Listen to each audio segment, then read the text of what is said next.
Hi, it's Brian Rose from London Real, and thank you for joining us for a very special world premiere live stream of the movie Plandemic, Indoctrination on the Digital Freedom Platform. As many of you know, on April 6th of 2020, we broadcast a conversation on London Real with David Icke that became the second largest YouTube live stream in the world that day, only behind that of the President of the United States, Donald Trump. With 65,000 concurrent viewers, nearly 4 times our previous live stream with Icke, this episode was expected to reach 40 million views, making it the largest video podcast in human history. Unfortunately, just 30 minutes later, the entire live stream episode was deleted and banned on YouTube, with no explanation and no communication with us. We decided that this censorship was unacceptable and in direct conflict with our mission here at London Real, to create a mass-scale transformation of humanity into a fully empowered, conscious, and cooperative species. So we fought back and created the Digital Freedom Platform, a censorship-free, independent broadcasting system that is of the people, by the people, for the people, and available exclusively on our website at freedomplatform.tv. This was only made possible thanks to the generous donations of over 35,000 people around the world we affectionately call the London Real Army. They donated their hard-earned money so we can broadcast important ideas in an unscripted, unedited, and uncensored manner and fight back against illegal censorship from these trillion-dollar technology companies. Our supporters are fighting with us on the front lines to protect our most basic and fundamental human right, that to freedom of speech. I might not agree with everything you have to say, but I will defend to the death your right to say it. The Digital Freedom Platform is now broadcast game-changing interviews with thought leaders such as Dr. Rashid Buttar, Robert F. Kennedy Jr., Dr. Judy Mikovits, Nobel Prize winner Professor Michael Levitt, Dr. Sherry Tenpenny, Professor Emeritus Noam Chomsky, Dr. Andrew Wakefield, Professor Dolores Cahill, General Robert Spalding, Dr. Andrew Kaufman, and many, many more. These conversations were live-streamed uncensored to millions of viewers, and we are extremely proud of what we have accomplished together so far. But we have only begun. As I've said before, we are not here to take part, we are here to take over.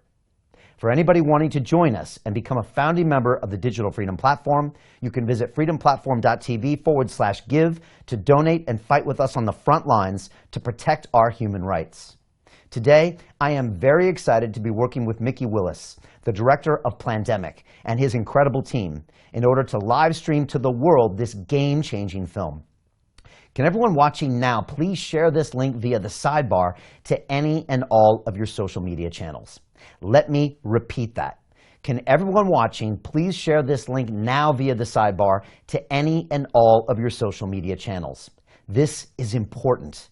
Simply ask your friends and family to give us 15 minutes, and then they can decide. Your share could make a real difference to the outcome in these very challenging times. I make this pledge to you now, that none of Plandemic, Indoctrination, or anything else we stream will be edited, censored, removed, or banned, and that anybody in the world can watch the full version free at freedomplatform.tv/movie. On a personal note, these past few months have been some of the most challenging of my entire life. My reputation has been questioned in the press, my business is under threat, and my basic human right to express myself is being denied every single day.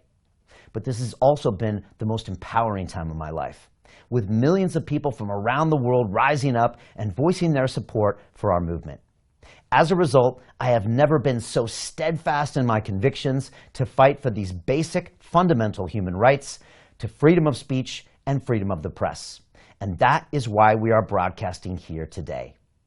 At London Real, we have been a platform for free speech since 2011, and I am excited to exclusively live stream the world premiere of Plandemic, Indoctrination right now. Before we start, please share this link via the sidebar to all of your social media accounts.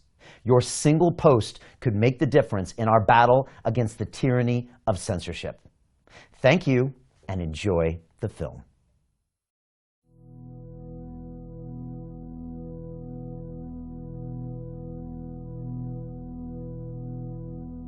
On behalf of our center and our partners, the World Economic Forum and the Bill and Melinda Gates Foundation, I'd like to extend a very warm welcome to our audience here in New York, as well as our larger virtual audience participating online today.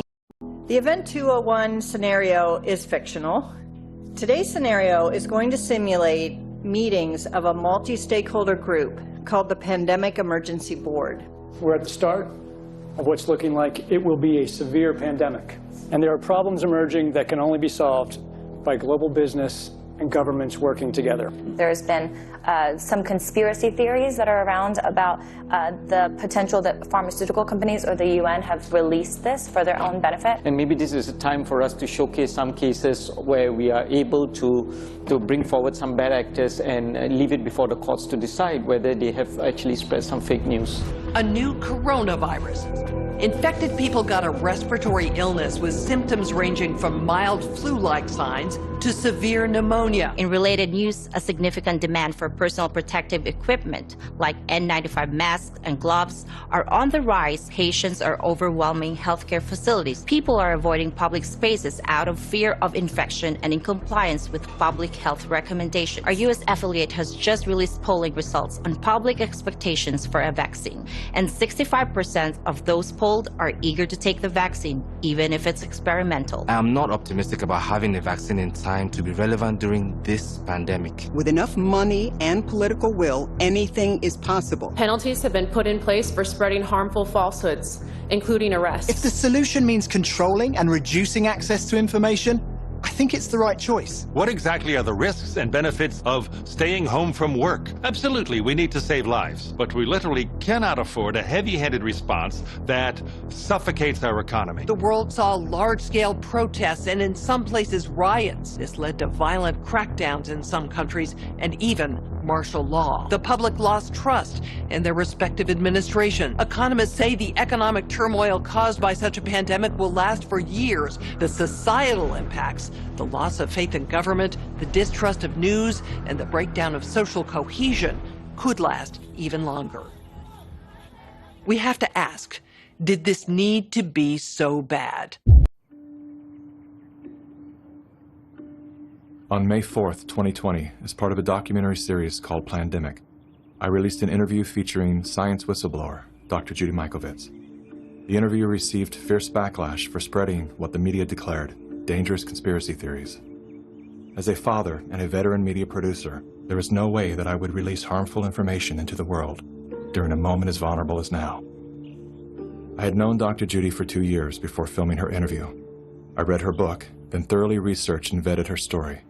After interviewing her legal team, former colleagues, and people who have known her for decades, one thing I can say without question is, Judy Mikovits is one of the most honest, caring, and courageous women I've ever known. Why then would the most powerful forces of big tech, politics, media, and medicine go to such extreme measures to silence her voice all over the world? And why did all of the debunkers invest so much ink and airtime defaming Dr. Judy's character while avoiding very real revelations pertaining to patents, conflicts of interest, and the deadly corruption pervading our global health organizations? To get to the bottom of these questions, as well as many others, I've spent the last several weeks interviewing scholars from all over the world, among them top doctors, distinguished scientists, and Nobel laureates. I also sat down with Dr. Judy for a follow-up interview and to give her the opportunity to respond to critics. You can see that full interview on the Plandemic website. While you're there, make sure to dive down the rabbit hole, where you'll find additional videos, documents, and scientific studies that support the claims and perspectives put forth in the Plandemic series. Here are a few highlights from my follow-up interview with Dr. Judy. What do you have to say to the people who have tried to minimize your involvement with HIV by stating that you were at the bottom of the totem pole, 13th author of a 13-member group of scientists? Well, the 13th author is the senior author, so that means they're the most important author. Why did you agree to retract your own XMRV paper? The paper was actually force retracted. I was actually being held in jail. You told me that you had financial offers to remain silent. If you simply say you made a mistake and promise never to say another word, you can keep everything. You'll get all of your grants. You'll get everything back, millions of dollars. You'll get publication and funding. My lawyer said, that's the best offer you're going to get. I said, you don't understand me. I don't need an offer. I've already lost everything. If I thought even one child or one grandma was injured or killed because I didn't do something, that would have ended my life as I know it. There was no money you could ever pay me to get me to cover this up. I will never stop telling the truth.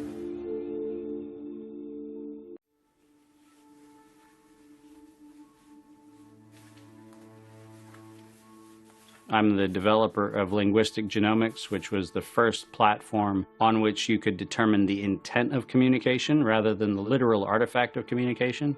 But we've also used that technology for a number of other applications in defense and intelligence and finance, and most notably in the early 2000s, my company was responsible for bringing down what was at the time one of the largest tax frauds in US history. We maintained a series of inquiries into every individual, every organization, and every company that is involved in anything that either blurs the line of biological and chemical weapons or crosses that line in any of 168 countries. In 1999, there were 1 million patents digitized by IBM. And those 1 million patents were the first time human innovation had been put into an electronic digital searchable format. We took that information and we did a very simple exercise using our linguistic genomics technology, where I made the horrific assessment that approximately 1/3 of all patents filed in the United States were functional forgeries, meaning that while they had linguistic variations, they actually covered the same subject matter. In 1999, patents on coronavirus started showing up, and thus began the rabbit trail. March 2003, panic grips Hong Kong as a deadly new virus sweeps through the city. In 2003, the Center for Disease Control saw the possibility of a gold strike, and that was the coronavirus outbreak that happened in Asia. They saw that a virus they knew could be easily manipulated was something that was very valuable, and in 2003 they sought to patent it. And they made sure that they controlled the proprietary rights to the disease, to the virus, and to its detection, and all of the measurement of it. We know that Anthony Fauci, that Ralph Baric, that the Center for Disease Control, and the laundry list of people who wanted to take credit for inventing coronavirus were at the hub of this story. From 2003 to 2018, they controlled 100% of the cash flow that built the empire around the industrial complex of coronavirus. The World Health Organization has officially named the novel coronavirus the novel coronavirus outbreak. The World Health Organization has declared an international public health emergency.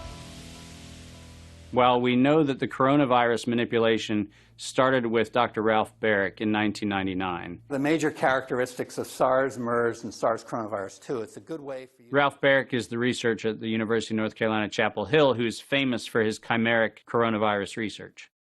In 2002, there was a recognition that the coronavirus was seen as an exploitable mechanism for both good and ill. On April the 25th, 2003, the U.S. Center for Disease Control filed a patent on the coronavirus transmitted to humans. Under 35 U.S. Code Section 101, nature is prohibited from being patented. Either SARS coronavirus was manufactured, therefore making a patent on it legal, or it was natural, therefore making a patent on it illegal. If it was manufactured, it was a violation of biological and chemical weapons, treaties, and laws. If it was natural, filing a patent on it was illegal. In either outcome, both are illegal. In the spring of 2007, the CDC filed a petition with the Patent Office to keep their application confidential and private. They actually filed patents on not only the virus, but they also filed patents on its detection and a kit to measure it. Because of that CDC patent, they had the ability to control who was authorized and who was not authorized to make independent inquiries into coronavirus. You cannot look at the virus, you cannot measure it, you cannot develop a test kit for it. And by ultimately receiving the patents that constrained anyone from using it, they had the means, they had the motive, and most of all, they had the monetary gain from turning coronavirus from a pathogen to profit. Developing and owning a coronavirus vaccine has become a biotech arms race with political overtones. This vaccine gold rush is starting to bother me. Gold rush. Let's keep that in mind. And so somewhere between 2012 and 2013, something happened. The federal funding for research that was feeding into places like Harvard, Emory, University of North Carolina, Chapel Hill, that funding suddenly became impaired by something that happened at the NIH, where the NIH got this little tiny moment of clarity and said, I think something we're doing is wrong. And in 2013, the NIH said, gain-of-function research on coronavirus should be suspended. The National Institutes of Health had a moral and social and potentially legal reason to object to research. But the letters that were sent to the researchers essentially said, you are receiving notice that we're telling you to stop. And now on the bottom of the page, we're going to clarify what stop means. Keep going. But when the heat gets hot in 2014 and 15, what do? You offshore the research. You fund the Wuhan Institute of Virology to do the stuff that sounds like it's getting a little edgy with respect to its morality and legality. But do you do it straight way? No. You run the money through a series of cover organizations to make it look like you're funding a U.S. operation, which then subcontracts with the Wuhan Institute of Virology. The U.S. could say, China did it. China could say, the U.S. did it. And the cool thing is, both of them are almost telling the truth. Where did the coronavirus come from? There is a new investigation into its origins. U.S. intelligence officials tell NBC News that they are examining whether the virus accidentally came from a Chinese lab. Chinese officials pushing back against that claim on Thursday, tweeting that it might be the U.S. Army who brought the epidemic to Wuhan. I was the first person in the world to look at an epidemic and study its characteristics and prove that it was due to biological warfare and was not a natural occurrence. So I published that 28 years ago. Early in this pandemic, I did not think the coronavirus was a natural occurrence from bats. I feel quite convinced that this was a laboratory-designed organism. There have been hundreds and hundreds of leaks from high-containment laboratories that do research on pathogenic coronaviruses and other potentially lethal organisms. I was particularly interested in a paper that came out in Nature Medicine by 5 scientists claiming, and it was definitely a natural occurrence rather than a lab construct. But the arguments they used did not hold water. They didn't really make a lot of scientific sense. And yet all kinds of very important people started parroting what this paper said. And so that, of course, got me scratching my head saying, why are these people risking their reputation when it's obviously illogical, doesn't hold water? Somebody must have made them publish this, and somebody must have told these other people that they have to say it's a great piece of science. You were quoted as saying it was a meticulous job done professionally. It could be done by somebody very expert in molecular biology, I think. Et c'est pas naturel, c'est ce que vous voulez dire? Non, ce n'est pas naturel, c'était un travail de professionnel, un travail de biologiste moléculaire. C'est un travail très minutieux. on peut dire, d'horloger, on peut dire, au niveau des séquences. Mais dans quel but? Dans quel but, ça, ce n'est pas clair. Moi, j'expose, si vous voulez, mon travail, c'est d'exposer les faits, c'est tout. See, the problem with all of this is the evidence is right in front of our face. And when confronted with evidence, we are told fact checkers are somehow transcendent. The pace of our modern world makes it nearly impossible for working people to research the events and policies that shape their lives. When seeking answers to life's most pressing questions, where do we go first? Google. Enter the subject, hit go, and there it is. Only what they want us to see. In today's culture of copy and paste journalism, it's common for hundreds of unrelated outlets to feature the exact same report. This is not the result of laziness. This is by design. When we see identical headlines across seemingly unrelated platforms, the logical mind concludes, well then, it must be true. The illusion that numerous news sources have arrived at the same conclusion gives us confidence to share the chosen narrative. And just like that, we become the unwitting pushers of propaganda. Search engines are the holy grail for those seeking to control the narrative. Google is already more powerful in terms of its control over people's lives than almost every government on the planet. As the most influential search engine in the world, through its ubiquitous reach, Google has more power to influence U.S. elections than any foreign nation. You testified before this committee. You said in subsequent elections, Google and Facebook and Twitter and big text manipulation could manipulate as many as 15 million votes in a subsequent election? And the methods that they're using are invisible, they're subliminal, they're more powerful than most any effects I've ever seen in the behavioral sciences, and I've been in the behavioral sciences for almost 40 years. The blacklists is something that Google said didn't exist, and they testified that under oath. And nothing but the truth, so help you God. I do. Now, me as an engineer, I just did a search on Google's internal search engine, and guess what I found? It had blacklisted search terms like cancer cures. Why is Google deciding what people can and cannot search for?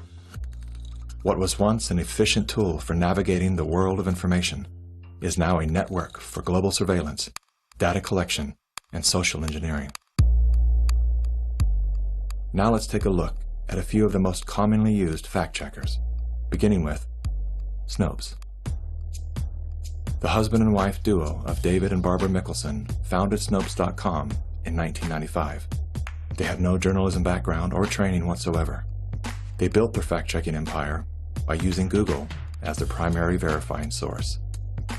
The Mickelsons divorced in 2015.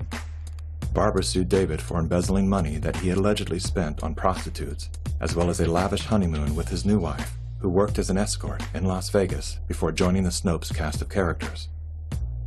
In 2017, David Mickelson's new business partners filed a lawsuit accusing Mickelson of multiple counts of fraud and embezzlement. Snopes proclaims to be the internet's go-to source for discerning what is true and what is total nonsense. Yet one glance at their history of fact-free checking tells another story. When Dr. Mikovits claimed she was arrested without a warrant and jailed without a charge, Snopes rated her statement false. Had they bothered to explore the arrest documents, they would have seen that indeed there was neither a warrant nor signatures to officiate a charge, a fact that I confirmed with members of Dr. Mikovits' legal team. Was there a search warrant? No. And was she ever charged? No. Never charged with a crime. 100% correct. Judy has never been charged with any crime.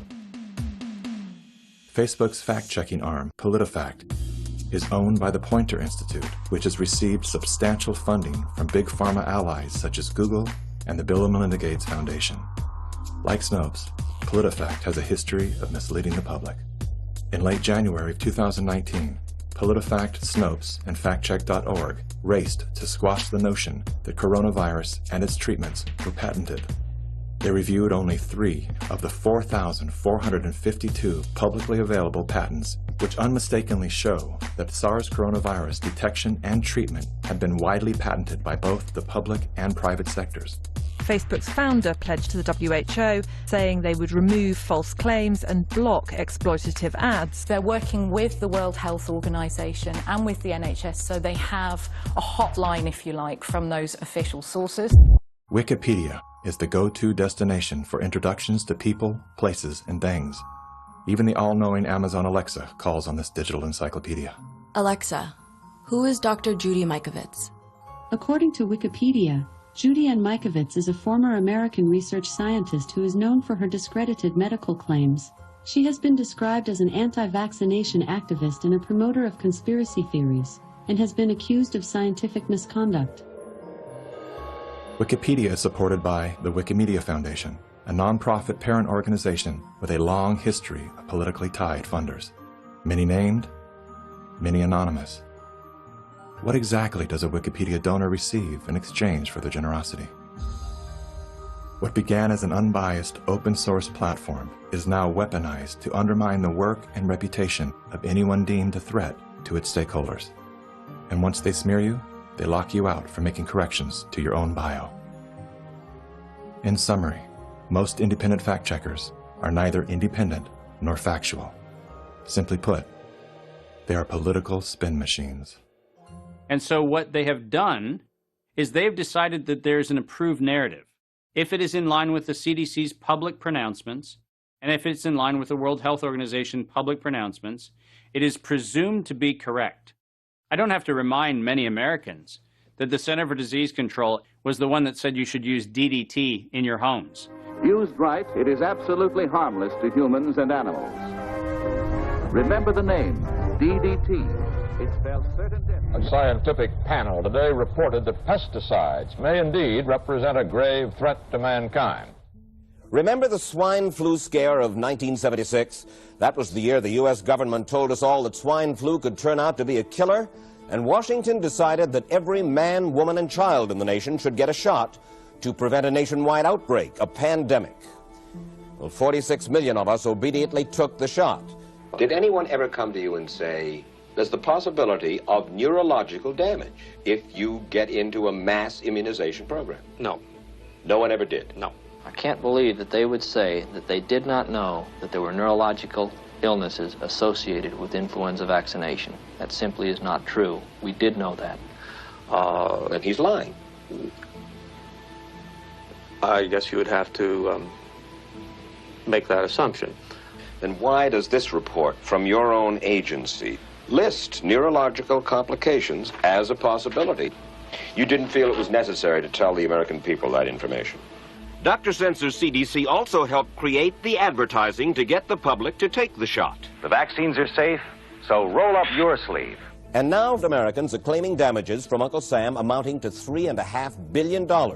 By far the greatest number of the claims, 2/3 of them, are for neurological damage or even death. There are serious concerns tonight about how well the CDC controls dangerous germs at its own labs after yet another safety lapse.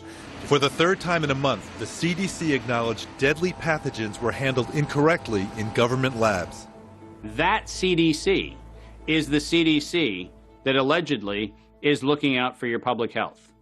When we start with the assumption that the official dogma has to be the objective standard, then what fact checkers look for is a piece of published media that confirms the statement made by that particular organization. And then debunkers and conspiracy theorist blower-uppers come in and say, we're going to make this thing clearly the scam that it is.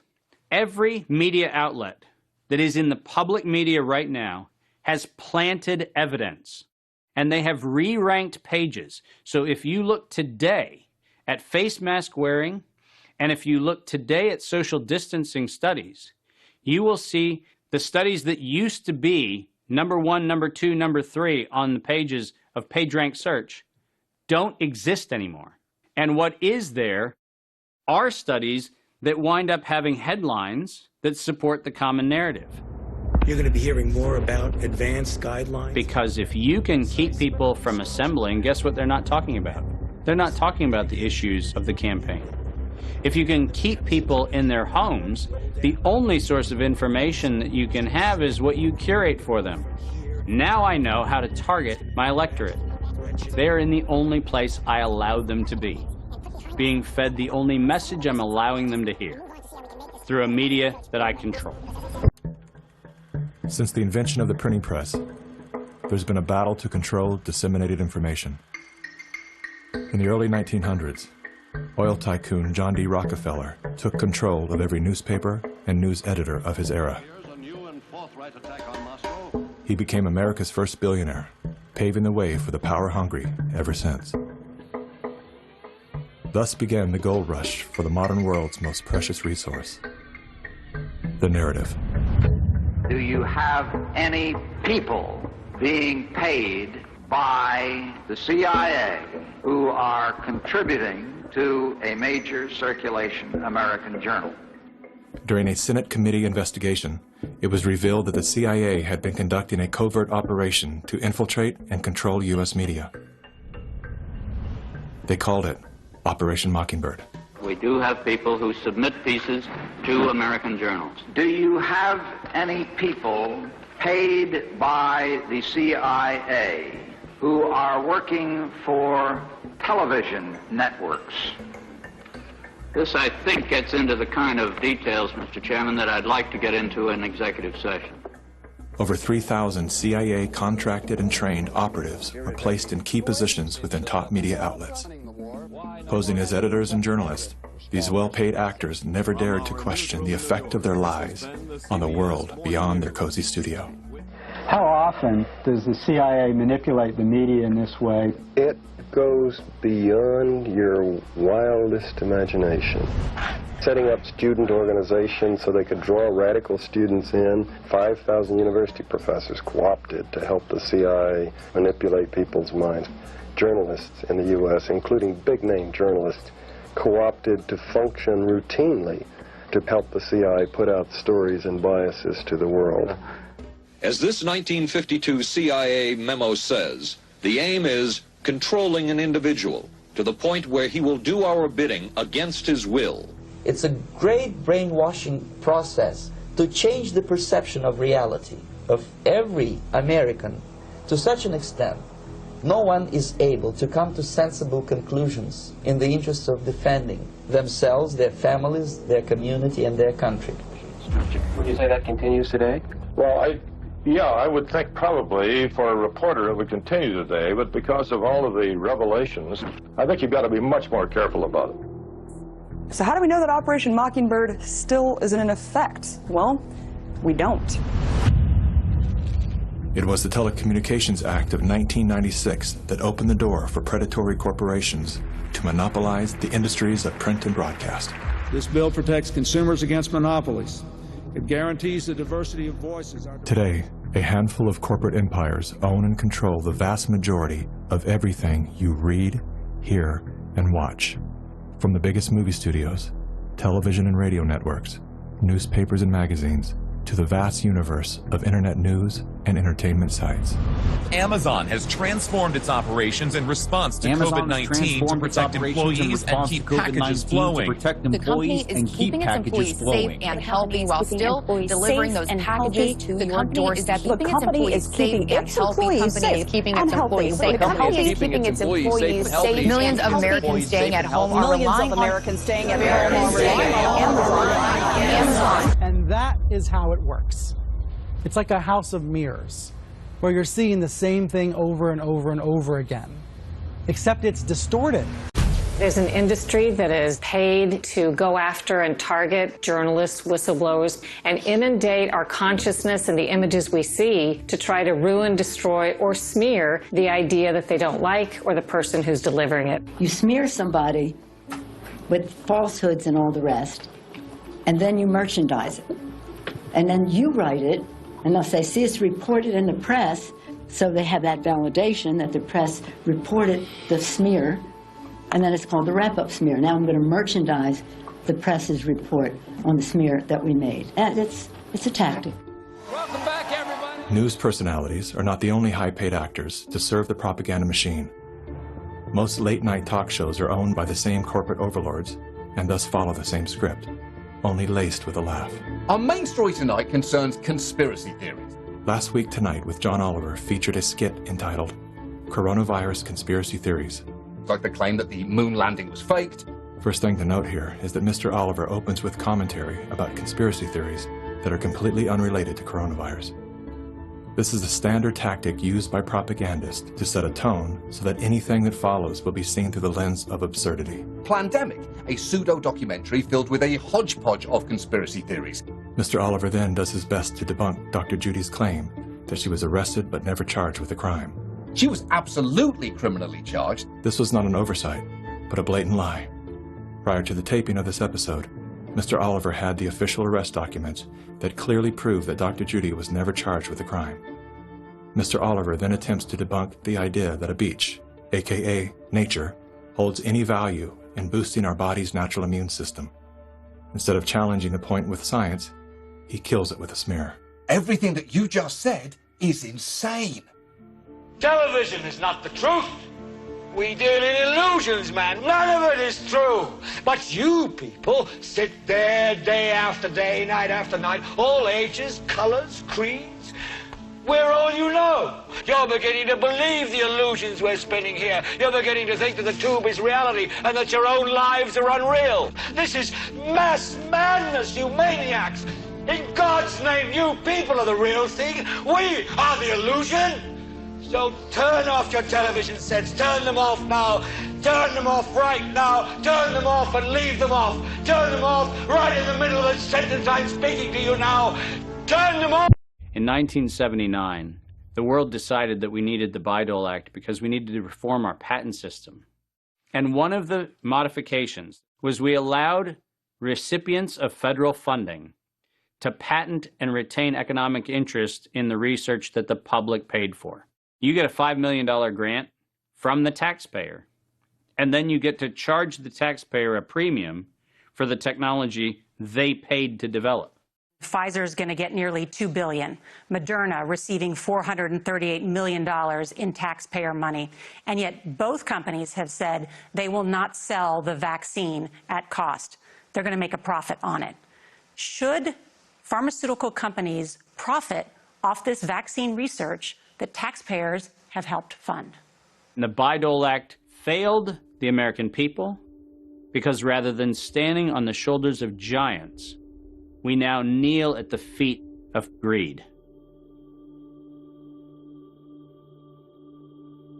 My systems flagged anomalies when I started seeing nonprofits and corporates and cover financing for coronavirus programs in the late summer and fall of 2019. Our first red flag came out when we read the World at Risk scenario. Now, there's an organization called the Global Monitoring Preparedness Board. This organization is a part of the World Health Organization, and this board includes Dr. Elias from the Gates Foundation and Anthony Fauci from NIAID. These two individuals, plus the director of the Center for Disease Control in China, come out with a recommendation that says that by September 2020, 2 global pandemic preparedness exercises have to be completed. And one of them has to be done on the release of a respiratory pathogen. That then gave rise to an October event, Event 201. On behalf of our partners in the Bill and Melinda Gates Foundation. Event 201 took place 5 months before COVID-19 was declared a pandemic. The participants of the event are some of the same people that are now deeply involved in the real pandemic and profiting from it as well. Event 201 was a scripted, multi-camera, live event that was broadcast globally via the internet. An event of this complexity and magnitude would take months to write, prep, and produce, placing the conception date at least 1 year prior to the actual pandemic. There is no question that there will be a surprise outbreak. Anthony Fauci knew as early as January of 2017 that we would see an outbreak before the end of 2020. Even Bill Gates, a man with no medical training, knew it was coming. If we start now, we can be ready for the next epidemic. Every single thing that you have seen play out in front of your eyes, all of them laid out in their tabletop exercise, which, by the way, fact checkers have said, has nothing to do with the coronavirus outbreak. Just happenstance. This is that wonderful universe of improbabilities where events just co-emerge and then nature conveniently backs itself into our architecture. That's the scenario we're supposed to accept. Brilliant. Some countries have banned travel from the worst affected areas. The President has made a decision to suspend all travel to the United Kingdom and Ireland. Dis and misinformation circulating over the internet. Across the world, misinformation about the virus is being shared online. A significant demand for N95 masks and gloves are on the rise. The demand for N95 masks to prevent the deadly airborne virus has surged. We could eventually have 52 million treatment courses per year, but it will take many months to get there. We're still many months out from having something that we can really deploy to the public. And 65% of those polled are eager to take the vaccine, even if it's experimental. A new poll finds that 49% of Americans say they would get a COVID-19 vaccine should an effective one be discovered. I'm curious, who wrote the Event 201 script? If the visionaries of the event knew at least 1 year in advance what was needed, why didn't they take care of those things? Considering that Bill Gates has donated half of his fortune to make the world safer, why didn't he help to better prepare our hospitals and frontline workers? Why didn't any of the event's wealthy sponsors do something?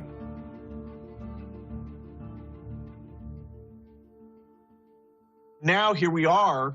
You know, we didn't simulate this, we didn't practice. On behalf of our partners in the Bill and Melinda Gates Foundation. So both the health policies and economic policies, we find ourselves in uncharted territory. Event 201 was not the first scripted exercise to prophesize the future with astonishing accuracy. Leaders of global health and business have been seeding reality with fictional scenarios for several decades. The scenario, obviously, is fictional. 1 year prior to Event 201, many of the same sponsors, hosts, and actors came together to produce a tabletop pandemic simulation for a fictional virus they branded Clade X.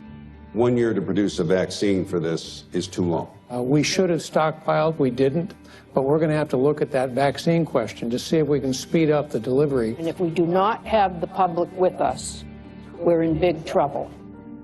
In 2010, the Rockefeller Foundation released a 54-page document called Scenarios for the Future of Technology and International Development.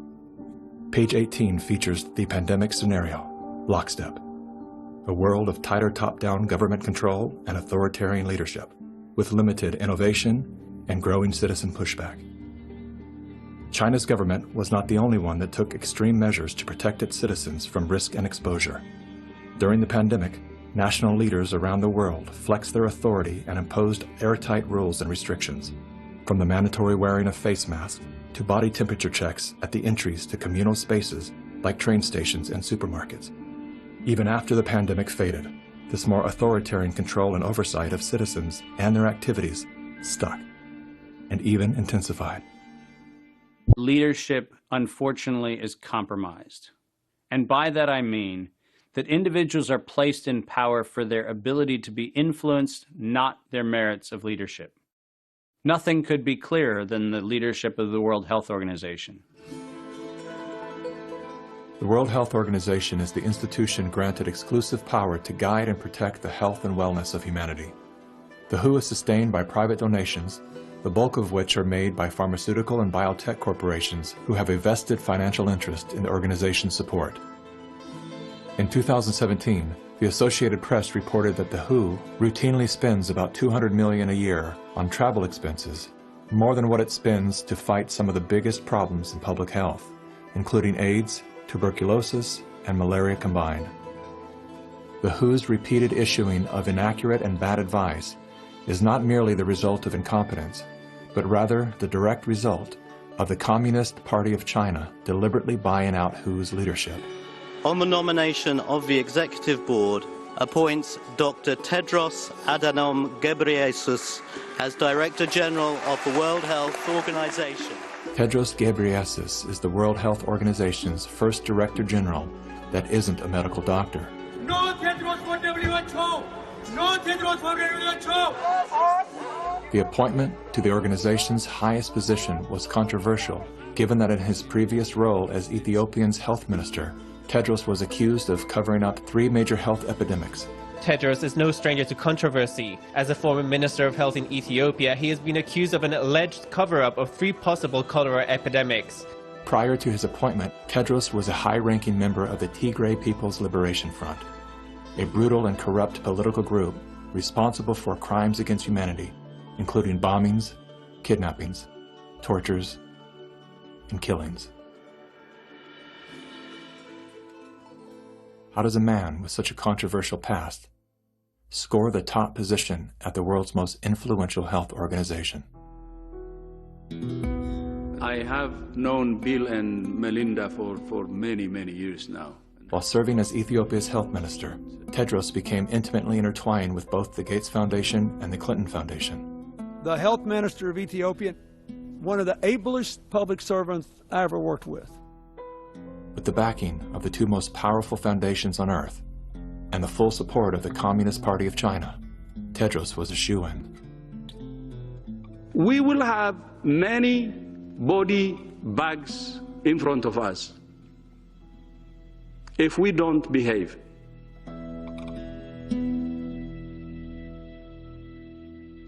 You cannot find a person promoting this scenario that's not part of the interlocking directorates of the World Health Organization, the CDC, the NIAID, or the organizations that are the philanthropic cover organizations that fund them. We now know that there are over 1,300 patents currently issued and held by organizations that are multiply recipients of funding through the Gates Foundation, through EcoHealth Alliance, through the Sherlock Biosciences connection back into open philanthropy, and all of them also have links directly to NIAID, Anthony Fauci's funding sources. If you have conflicts of interest in the funding and in the decision-making and in the inside knowledge that you have between competing or competitor organizations, that is a violation of the antitrust laws of the United States. These are federal crime. If you have the power to immediately fix whatever's wrong with our current medical system, where would you start? Conflicts of interest. About 40 or 50 years ago, pharmaceutical CEOs actually went to jail if they knowingly sold a bad product and concealed information about the problems with that product. Since then, all they have done is paid fines. And so selling a product and concealing information about it is okay because paying the fine is considered the cost of doing business. How did the pharmaceutical industry come to capture the rest of the medical industry? And it's because they had so much money to bribe the NIH, the CDC, the FDA, the professional associations, the journals, the medical schools, and everyone else. Around the same time that John D. Rockefeller seized U.S. media, he also hijacked U.S. medicine. When it was discovered that drugs could be produced from petroleum, America's top oil mogul ordered his army of propagandists to invert reality accordingly. Medicines used for thousands of years were suddenly classified as alternative, while the new, petroleum-based, highly addictive, and patentable drugs were declared the gold standard. After buying the German pharmaceutical company that manufactured chemicals of war for Adolf Hitler, Rockefeller leveraged his political influence by pressing Congress to declare natural healing modalities unscientific quackery. Rockefeller then took control of the American Medical Association and began offering massive grants to top medical schools under the mandate that only his approved curriculum be taught. Any mention of the healing powers of herbs, plants, and diet was erased from most medical textbooks. Doctors and professors who objected to Rockefeller's plan were crucified by the media, removed from the AMA, and stripped of their license to teach and practice medicine. Those who dared to speak out were arrested and jailed. When evidence began to emerge that petroleum-based medicines were causing cancer, Mr. Rockefeller founded the American Cancer Society, through which he suppressed that information. John D. Rockefeller is duly credited as the founder of the pharmaceutical industry, and the reason that medical error is currently the third leading cause of death in America. This is not an indictment against doctors. More than anyone, they are under the stranglehold of the single largest lobbying power in Washington. Every year, the pharmaceutical industry spends at least twice the amount as big oil to influence laws, policies, and public perception. Thanks to Mr. Rockefeller, the architect of American monopolies, no industry has more power over our lives than Big Pharma. Part of the problem, and this, by the way, goes back to the 1980s with Microsoft, is Bill Gates found out that it was very difficult to manufacture a way to navigate through the patent universe, saying that it's Microsoft holding the patents. And he became the architect of a very cunning program of putting patents in holding companies that didn't have anything to do with the name of the organization. According to legend, young Bill Gates built his computer empire out of his garage. Reality tells another story, that Bill Gates was born into wealth and privilege. Both his grandfather and great-grandfather were banking moguls. His father, William Gates Sr., was a prominent Seattle-based lawyer and political lobbyist. Through his father, Bill Gates learned the ins and outs of law and politics and how to manipulate those governing forces. I'm Bill Gates, chairman of Microsoft. Bill Gates dropped out of college to start Microsoft. He is credited with inventing the operating system that became Windows. However, he played no part in the invention of Windows. The fact is, he bought an existing operating system from Seattle Computer Products, had it modified, then licensed it to IBM. That didn't stop him from taking all the credit. I don't see Bill Gates as this great creative person. I see him as an opportunist. While Microsoft's co-founder Paul Allen was struggling with cancer, Bill Gates seized the opportunity by attempting to cheat him out of his share of the company's fortune. They were basically talking about how they were planning to dilute my share down to almost nothing. And it was really a shocking and disheartening moment for me. And you were sick? Well, I think I was still probably in the middle of radiation therapy.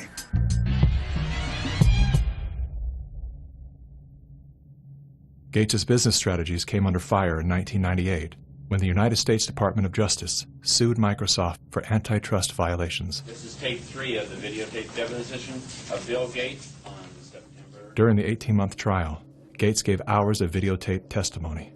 What were the non-Microsoft browsers that you were concerned about in January of 1996? That month. Yes, sir. And what about it? What non-Microsoft browsers were you concerned about in January of 1996? I don't know what you mean concerned. What is it about the word concerned that you don't understand?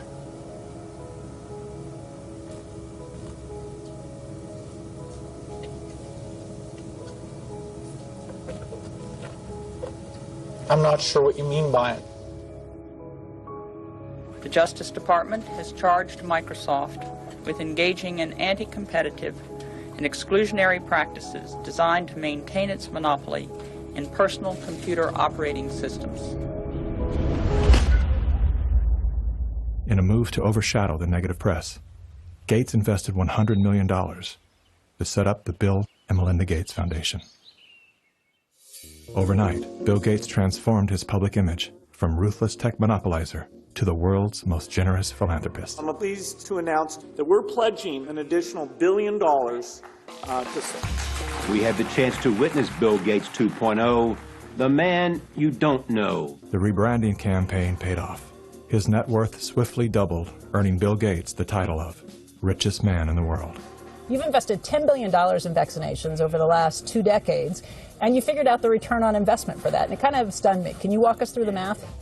In a Wall Street essay, Bill Gates declared vaccines the best investment I've ever made. There's been over a 20-to-1 return. So if you just look at the economic benefits, that's a pretty strong number compared to anything else. The Gates Foundation expanded rapidly into a massive, vertically integrated, multinational corporation, controlling every step in a supply chain that reaches from its Seattle-based boardrooms to the villages of Africa and Asia. Is the world's largest private philanthropy causing harm The Bill and Melinda Gates Foundation has made millions of dollars each year from companies blamed for many of the same social and health problems the foundation seeks to address. The Gates Foundation has investments in 69 of the worst polluting companies in the U.S. and Canada. Other companies in the foundation's portfolio have been accused of transgressions, including forcing thousands of people to lose their homes, supporting child labor, defrauding and neglecting patients in need of medical care. The Gates Foundation has not provided details. William H. Gates III and Melinda French Gates. As the top donor to both the WHO and the CDC, no one man has more power than Bill Gates to influence and control the health and medical freedom of all people. Normalcy only returns when we've largely vaccinated the entire global population. This will be the new normal until a vaccine is developed. Until we find a vaccine, going back to normal means putting lives at risk. We need to produce it and to deploy it in every single corner of the world. Full vaccination of our children and pregnant women. Development of new vaccines, therapeutics and diagnostics. Before effective vaccines and therapeutics are developed.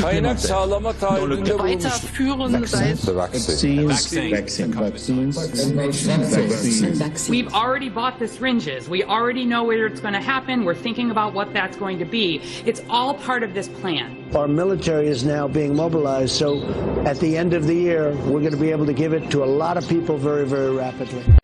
In 1986, President Ronald Reagan signed the National Childhood Vaccine Injury Act, granting total immunity to vaccine manufacturers. After a decade of lawsuits related to vaccine injuries and deaths, vaccine makers were going bankrupt.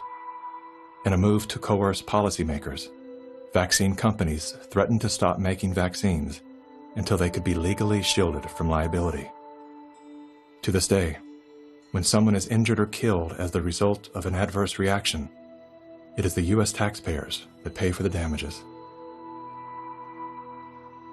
Welcome back. Were several Indian tribal girls used as guinea pigs? The report alleges that 2 American pharma giants' untested vaccine was administered to thousands of tribal girls without proper study and paperwork. India was among the hardest hit after Bollywood celebrities were incentivized by the Gates Foundation to urge the public to submit to mass vaccinations.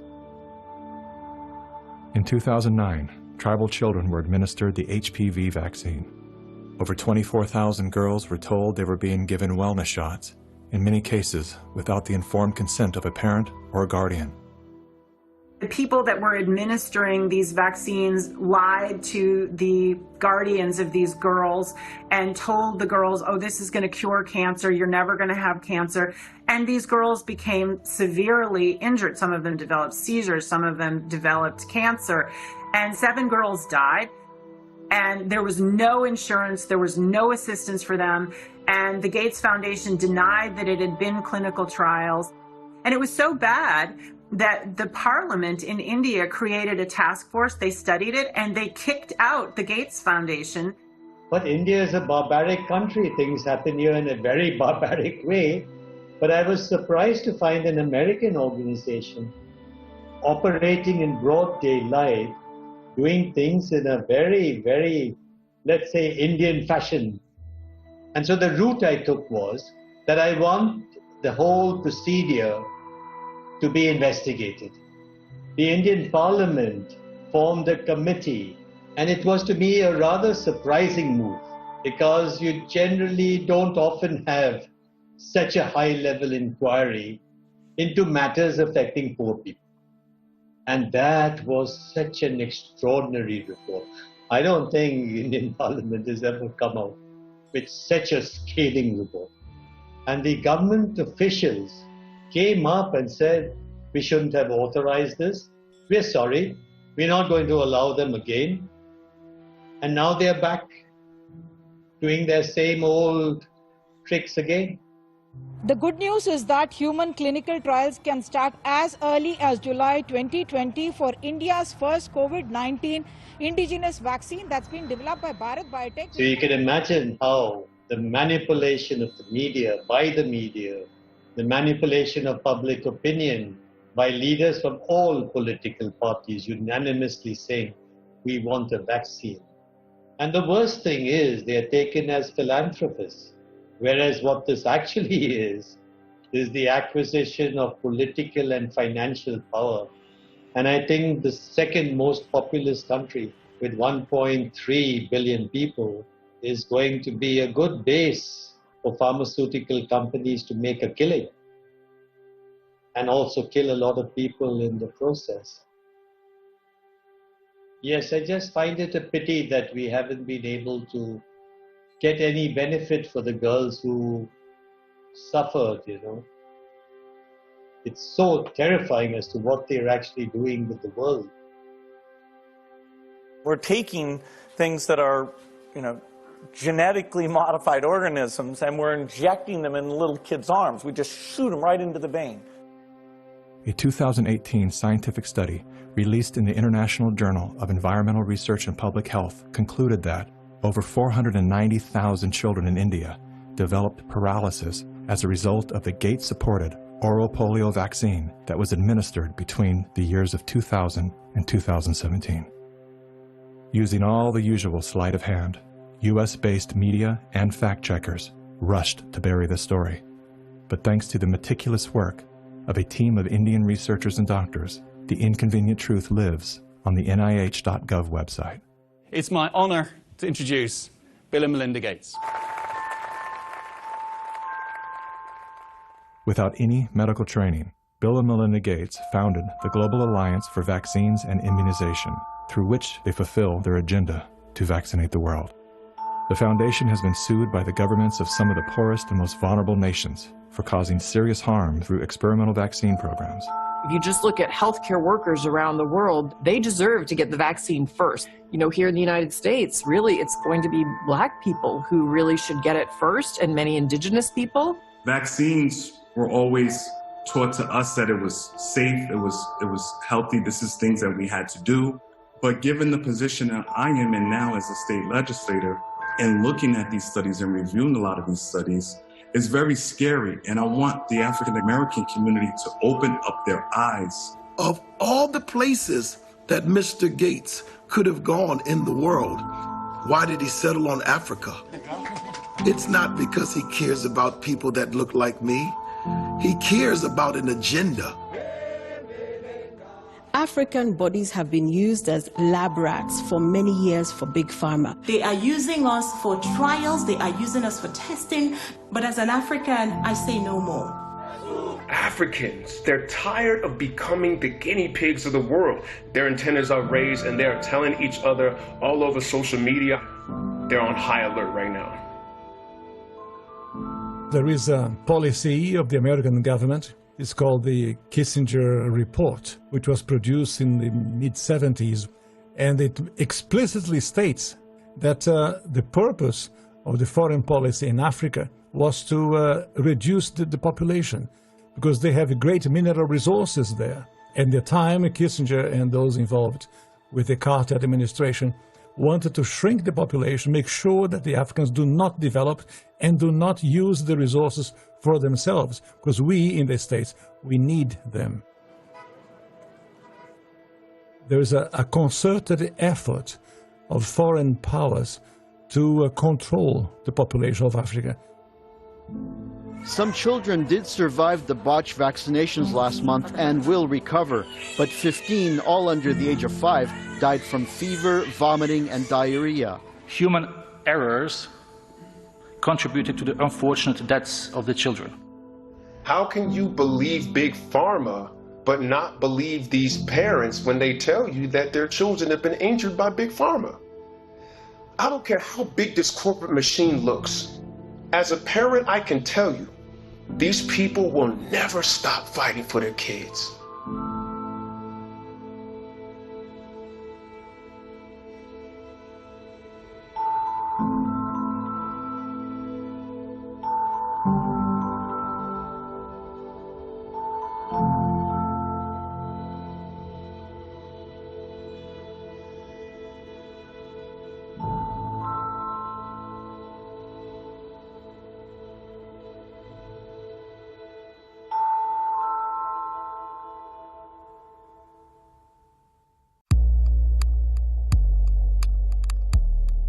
It would take hours to list all of the questionable initiatives that Bill Gates is involved in.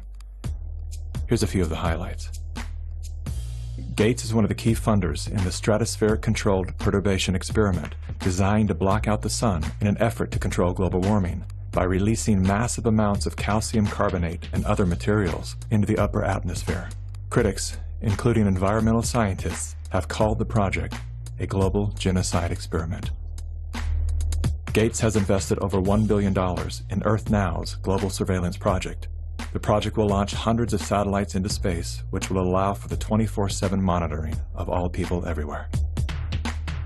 In partnership with MIT, Bill Gates has developed a new technology that allows vaccines to be injected under your skin along with your medical records. The quantum dot tattoo will implant an invisible certificate that can be scanned by authorities using a cell phone app and infrared light. Eventually, what we'll have to have is certificates of who's a recovered person, who's a vaccinated person. So eventually there will be this digital immunity proof. The EPA recently approved an experimental use permit to Oxitec, a biotech company funded by the Bill and Melinda Gates Foundation. In an effort to fight malaria, Oxitec will soon release millions of genetically modified mosquitoes in various U.S. states. According to the NIH website, programs are being developed to allow human immunization via mosquito bite. It was Science magazine that coined the phrase, flying syringes. Would you raise your hand, please? Do you solemnly swear the testimony you're about to give in the matter now pending should be the A shocking new report from the New York Times sheds light on the connection between Microsoft founder Bill Gates and the late Jeffrey Epstein. You report these two men met at least 6 times. Well, I believe there were more. This included visits to the mansion, seeing each other in Seattle, flying on Epstein's plane. When flight logs revealed that Gates had been a passenger on the Lolita Express, he claimed that he didn't know that the private jet belonged to Epstein. He also denied that he and Mr. Epstein were involved in any business deals. However, an exposé by the New York Times revealed that not only did Bill Gates initiate a relationship with Jeffrey Epstein well after he was convicted of sex crimes, but the two were also involved in the process of co-founding a multi-billion-dollar charitable fund. Why would they ever set up a charitable trust benefiting Jeffrey Epstein? That it was all about philanthropy, that Bill Gates just wanted to find new sources of money. Why would one of the richest men in the world choose to partner with the world's most notorious pedophile? A deeper dive into Epstein's world revealed that the two men had more in common than meets the eye. Like Gates, Epstein was a billionaire philanthropist with a passion for science, health, education, and children. The Jeffrey Epstein Foundation donated millions of dollars to top universities, science institutes, medical schools, early education programs, youth initiatives, and international peace accords. Bill Gates is either the most misunderstood man alive or one of the most convincing con men to ever live. Is he a benevolent hero or a malevolent opportunist? Bill Gates. Personally, I would love to believe that one of the richest men in the world is giving away his fortune for the betterment of humanity. I want to believe that endearing smile.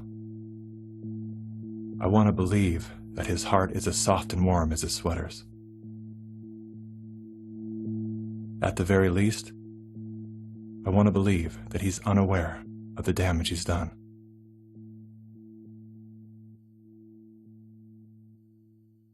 I'm happy to announce that we've discovered a vaccine. We no longer have to live in fear. Everyone can get back to their normal lives. It's the great hope galvanizing the world. A vaccine for COVID-19. But are we being sold a lie? After all, COVID-19 is the 7th coronavirus to strike mankind, and we've never found a vaccine for any of them. The shortest time anybody's ever found a vaccine against any disease that I'm familiar with is about 7 years. The average time is 20.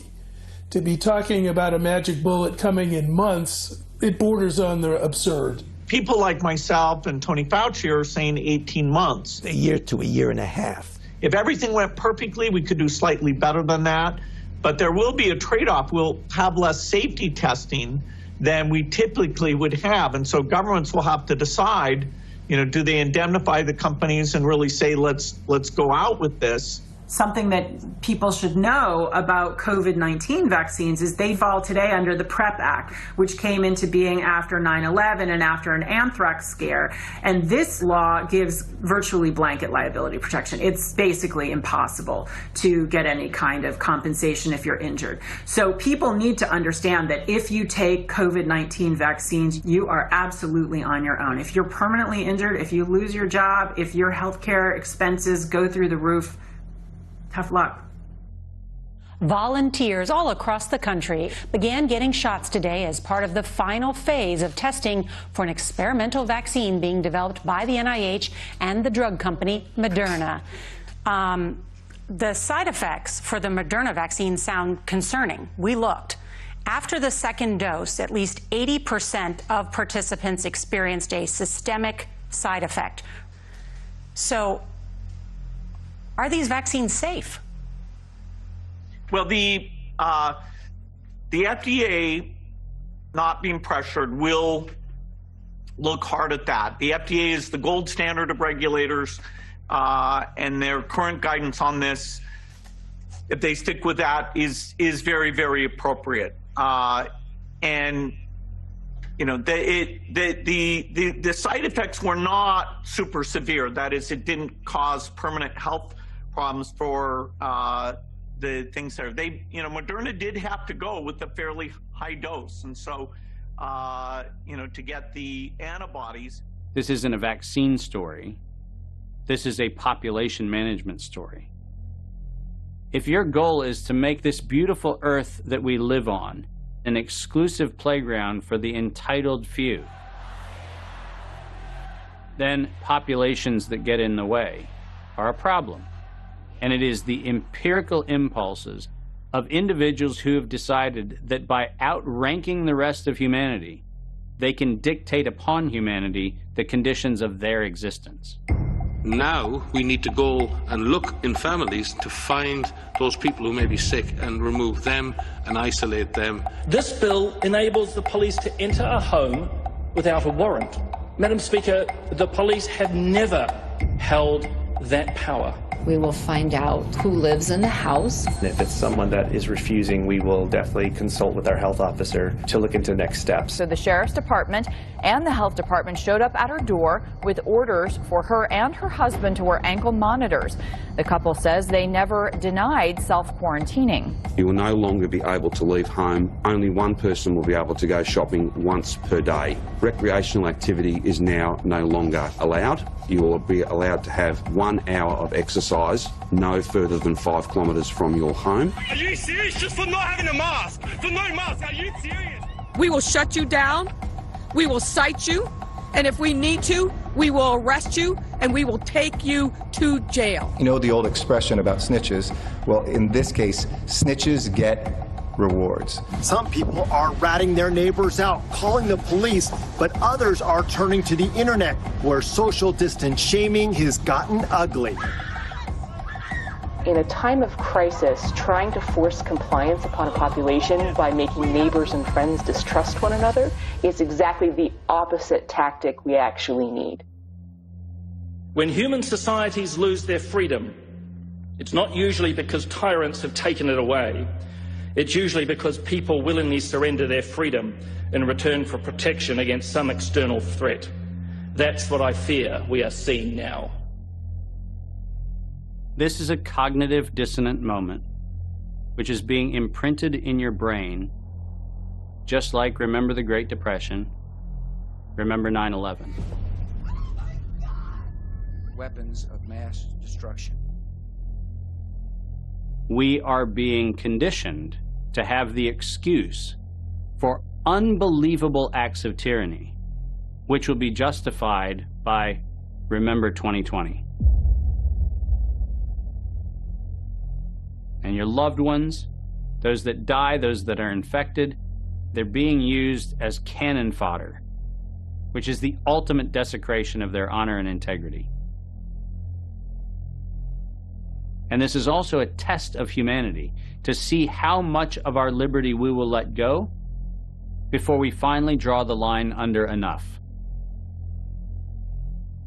Benjamin Rush, a signer of the Declaration of Independence, stated, unless we put medical freedom into the Constitution, the time will come when medicine will organize into an undercover dictatorship to restrict the art of healing to one class of men and deny equal privileges to others. That time is now. Well, this won't be the last pandemic that we face. So we'll have to prepare for the next one. That, I'd say is, will get attention this time. Mm-hmm.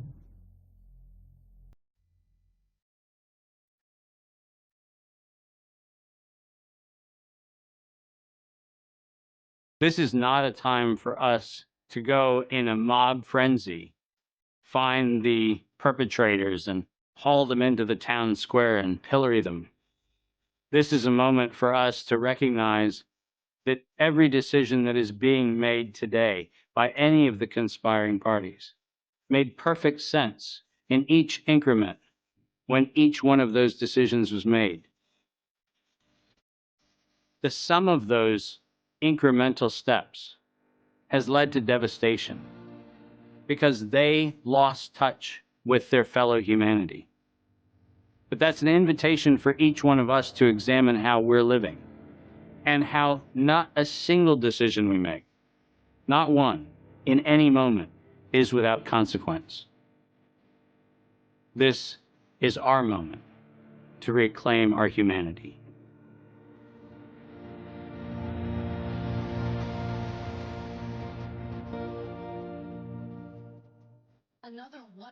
Our lives are shaped and guided by stories.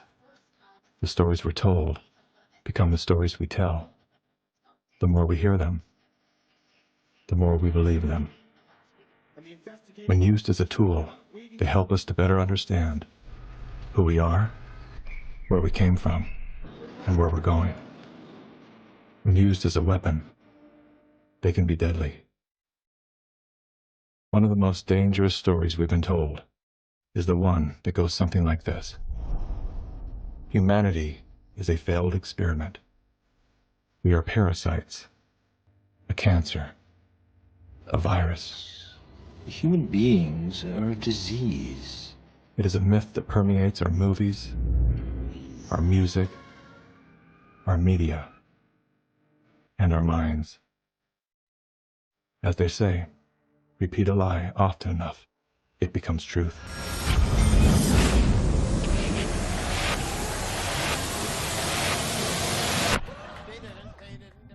Perhaps that was the goal of the authors of that story. We feel too afraid to have kids because we feel that we're heading towards civilization breakdown as a result of Fear shuts down the part of our brain designed to solve problems. Without that ability, we look for others to guide and save us. In doing so, we lose touch with our most primal nature. We forget that we are an extension of the most brilliant and resilient ecosystem in the universe.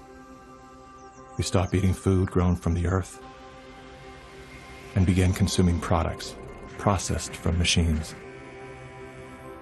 We trade medicines that heal for drugs that harm. We abandon love and liberty for debt and dependency. The good news is, our story is not over. The climax has yet to come. That moment when the hero rises from defeat, summoning a force they forgot they had. A force within. A force of nature.